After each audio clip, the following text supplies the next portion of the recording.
Bon, ça fait déjà un mois que je voyage à bord du camping-car Airban. Aujourd'hui, on est le 26 juin et ça fait vraiment un mois jour pour jour qu'on est parti. Donc, je voulais vous faire un petit bilan pour pouvoir discuter déjà de ce qu'on a fait, aborder les sujets de combien de kilomètres on a parcouru, combien de photos j'ai pu faire et combien ça nous a coûté. Bref, toutes ces réponses, je vais y répondre dans cette vidéo.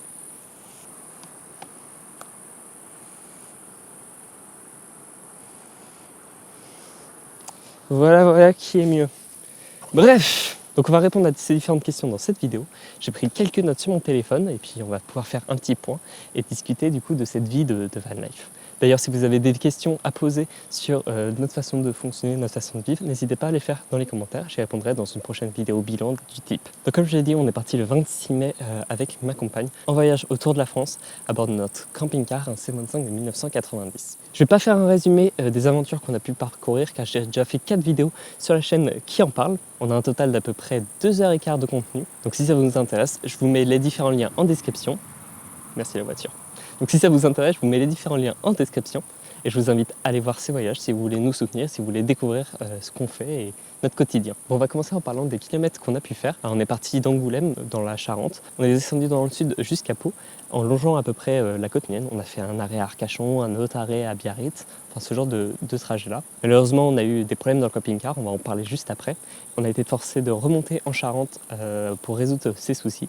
Et après, nous sommes repartis sur les routes, mais cette fois en descendant par la Dordogne et le Périgord. Revenir du coup du côté de Pau et repartir après le long des Pyrénées pour arriver là où nous sommes actuellement. Donc depuis qu'on est parti, en un mois, on a parcouru 2004 km exactement. Ce qui commence à faire une petite trotte en vrai et qui est à l'heure actuelle du coup le plus long voyage qu'on ait fait à bord de ce camping-car. Le plus long étant l'été dernier, on avait fait 1250 km. Alors on a eu quelques couilles sur ce voyage. Comme j'ai dit, on a eu un problème aux alentours des 2 semaines après notre départ. On a eu un problème de démarrage. Le camping-car à un beau moment n'a plus voulu démarrer au moment où on voulait aller visiter Sauveterre en Berne. Donc on s'est retrouvé forcé à faire appel à l'assistance qui est venue nous dépanner pour nous aider à démarrer. Et à ce moment-là, on est remonté en Charente pour pouvoir résoudre nos soucis de démarreur. Au final, c'était un problème d'alternateur qui n'allait pas recharger la batterie. Et là, à l'heure actuelle, on a pu résoudre ce souci et ça fait déjà 2 semaines que nous sommes repartis. Et on touche du bois, pour l'instant, on n'a pas rencontré ce souci. En tout cas, c'est quelque chose auquel on fait un petit peu plus d'attention. De temps en temps, un petit coup d'œil sous le capot pour s'assurer que l'alternateur soit toujours branché et qu'il ne se débranche pas en roulant. Car oui, notre départ en voyage a pris 1 semaine de retard car on a eu un problème d'alternateur qui nous a vraiment lâché 5 jours avant le départ initial prévu du coup le 20 mai. Mais bon, on a pu partir. Par contre, un autre souci qu'on a eu et que je n'ai pas raconté sur la chaîne, c'était à Biarritz, donc 3e, 4e jour de voyage, un truc comme ça, où on s'est fait réveiller en pleine nuit avec le camping-car qui prend l'eau au moment où on était sous une pluie assez forte, donc c'était un petit peu moins sympathique. C'est même pour ça qu'on a passé 2 nuits à Biarritz, c'est qu'en fait on a eu une journée entière qui a été consacrée à réparer le camping-car, donc aller au magasin de bricolage, trouver une peinture qui fait également de l'étanchéité, vu qu'on n'avait pas emmené de Sika avec nous pour pouvoir refaire des joints. Et donc on a identifié d'où venait la pluie, on a pu résoudre ce souci, on a eu la fenêtre et le toit qui prenaient l'eau. Donc on a juste passé un coup de peinture étanchéifiante sur le toit. D'ailleurs j'ai quelques images quand on a passé à la 2e couche et qu'on était remonté en Charente. Là-bas, Clotilde est en train de passer un produit, alors qui n'est pas du Sika là-bas, c'est plutôt une sorte de peinture qui fait de l'étanchéité. Donc on va en remettre ici, car on avait pris la flotte ici. On avait déjà passé une couche pour refaire l'étanchéité qui avait bien marché et là on en passe une 2e couche pour s'assurer que ça tienne dans la durée.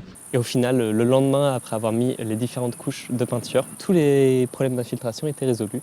On a repris depuis des flottes un petit peu plus vénères que les premières qu'on avait prises et on n'a pas repris l'eau, donc ça c'est vraiment top. Donc avec toutes nos galères, du coup notre premier mois de voyage à bord de notre camping-car nous a coûté au centime près 1044,66 €. Donc en gros 1045 €. Donc ça coûte la nourriture, l'essence, les différents frais liés au camping-car avec l'assurance et l'emprunt, ainsi que notre forfait pour avoir internet et les différentes petites emplettes qu'on a fait par exemple pour goûter les spécialités basques ou pour pouvoir acheter les produits pour pouvoir réparer le camping-car. En sachant que nous on a un budget d'à peu près 1 000 € par mois pour pouvoir voyager à bord de notre camping-car si on veut pouvoir tenir 1 an en voyage.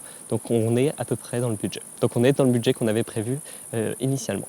Donc pour ceux qui me suivent depuis pas mal de temps sur ma chaîne, vous savez que je fais également de la photo. Donc ce voyage, c'est l'occasion de découvrir des villages et des paysages et de les immortaliser. Et c'est pour ça que j'ai un appareil photo qui me suit sur pratiquement toutes mes sorties. Alors depuis que je suis parti, j'ai compté à peu près combien de photos j'ai fait.